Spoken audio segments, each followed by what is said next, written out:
Oke, kawan-kawan semuanya, Assalamualaikum warahmatullahi wabarakatuh. Seperti biasa, gue balik lagi di channel YouTube ini ya. Oke, untuk kesempatan kali ini, gue masih ingin terus melanjutkan pembahasan terkait dengan Mukidi ya. Cuman kalau untuk edisi kali ini gue ingin sedikit ngebahasnya ini dari sisi yang lain, bukan terkait dengan kasus ijazah aspalnya ya. Tapi terkait dengan salah satu statement atau pernyataan dari salah satu politisi senior PDIP ya, Dr. Suryadi kemarin ya, yang menyatakan dengan jelas di podcastnya Abraham Samad bahwa beliau itu mengatakan PDIP itu terkecoh ya ketika mencalonkan Mukidi menjadi capres pada pemilu 2024. PDIP itu katanya terkecoh dengan hasil survei gitu ya. Jadi makanya PDIP waktu itu mencalonkan Mukidi menjadi capres hanya berdasarkan dari survei yang menempatkan Mukidi itu menjadi capres paling populer ya, nomor 1. Inilah yang sering kali ya sangat gue sayangkan gitu ya sebagai masyarakat gitu ya. Ketika para partai politik itu menyodorkan ya seseorang untuk menjadi capres itu hanya berdasarkan polling dari survei, hanya berdasarkan populisme, hanya berdasarkan dari tingkat ketenaran atau popularitas lah. Jadi nomor 1 itu harusnya dijadikan indikator untuk menyodorkan seseorang menjadi capres pada pemilu itu harusnya berdasarkan pertama integritas ya, integritas. Yang kedua itu kompetensi, kemampuan intelektualnya gimana. Kemudian 3 itu rekam jejaknya, track recordnya itu bagus apa enggak. Dan itu harus ditelusuri secara mendetail gitu kan. Jangan hanya berdasarkan framing media gitu kan.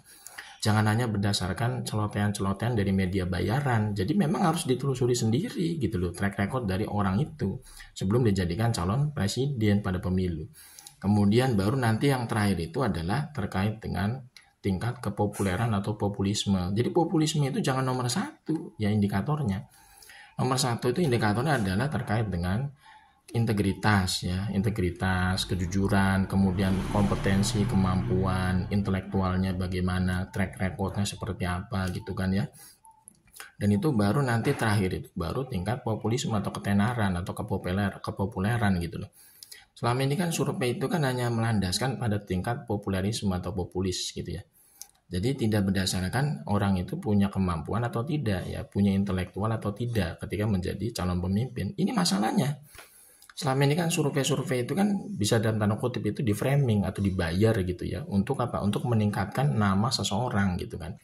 Contohnya kemarin ya Mukidi itu mungkin bisa jadi ya dalam tanda kutip itu membayar atau menyewa banyak survei-survei bayaran ketika menjadi capres. Gitu kan ya, capres 2014 sampai akhirnya katanya PDIP itu terkecoh ya menjadikan Mukidi menjadi capres pada pemilu 2014 hanya berdasarkan dari polling survei. Yang akhirnya apa? Akhirnya sekarang kan kita bisa lihat sama-sama tahu gitu kan. Kondisi bangsa ini selama 10 tahun Mukidi jadi presiden kan ancur-ancuran gitu ya. Bahkan Mukidi sekarang ya ini sangat memalukan gitu ya. Riwayat akademiknya dipertanyakan, ijazahnya diduga aspal gitu kan ya. Ini sangat ironis gitu loh. Orang yang tidak jelas riwayat akademiknya kok bisa sampai dicalonkan menjadi capres ya pada pemilu. Hanya berdasarkan apa? Hanya berdasarkan dari kepopuleran ya, tingkat populer dari survei. Makanya PDIP ini kan harusnya nggak boleh bukan hanya PDIP ya, tapi parpol-parpol yang lain gitu kan. Jadi ketika mereka itu ingin merekomendasikan seseorang atau kadernya untuk maju dalam kontestasi pilpres sebagai calon presiden gitu ya, itu harusnya itu jangan hanya berdasarkan dari tingkat populerisme atau populis lewat indikator survei gitu loh. Jadi yang pertama itu harus dilihat tadi ya rekam jejaknya, kompetensinya, kemampuannya, intelektualnya seperti apa, kemudian juga integritas ya kan, integritas, kejujurannya, kemudian dari segi macam-macam lah ya, terkait dengan perilakunya seperti apa, itu kan harus ditelusuri dengan detail gitu ya. Jadi jangan hanya berdasarkan survei aja gitu kan, survei persentase sekian, oh ini nomor 1 nih, itu harusnya jadi dihilangkan ya harusnya ya. Indikator-indikator yang berdasarkan survei itu dihilangkan untuk mencalonkan seseorang menjadi capres. Karena kalau misalkan survei itu kan tidak berdiri sendiri, kadang-kadang bisa jadi survei itu kan bias gitu ya. Jadi bisa jadi survei itu karena dibayar oleh seseorang untuk meningkatkan nama orang itu di daftar survei kan, bisa jadi gitu kan ya. Tapi kalau misalkan partai politik itu istilahnya mencari tahu sendiri gitu ya, orang ini sebelum dijadikan capres itu lebih dalam, lebih detail gitu ya terkait dengan kemampuannya, psikomotoriknya, kemudian akademiknya, riwayat akademiknya gimana, ijazahnya asli apa enggak, kan gitu bisa di cross check sendiri kan lebih bagus. Kemudian juga track record ya kan, rekam jejaknya seperti apa ketika dia punya pengalaman sebagai seorang birokrat.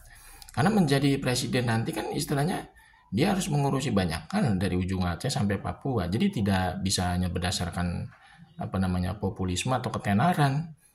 Jadi memang harusnya orang-orang terpilih yang menjadi presiden itu benar-benar harus paket lengkap gitu ya.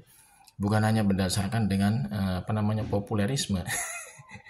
Kalau misalkan hanya berdasarkan populerisme ya hasilnya seperti ini sekarang 10 tahun terakhir ya. Negara ini hancur lebur di tangan Mukidi ya, karena Mukidi itu dianggap populer ya, waktu tahun 2014 menjadi capres berdasarkan dari survei ya.